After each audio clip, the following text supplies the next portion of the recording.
इत्तला तो देनी चाहिए, अखलाकी तौर पर तो ये फ़र्ज़ है, औरत के ऊपर खामन की इताअत करना फ़र्ज़ है।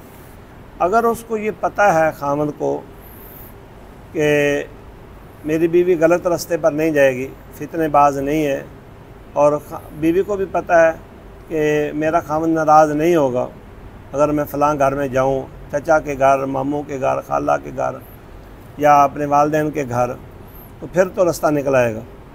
और सफ़र शुमार ना होता हो। सफ़र का मतलब यह है कि शहर के अंदर अंदर हो।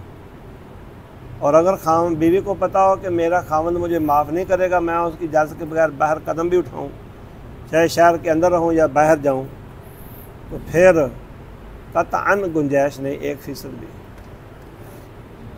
ये हालात पर मौकूफ़ है, ठीक है। तो दोनों को एक दूसरे के मिजाज का पता होता है।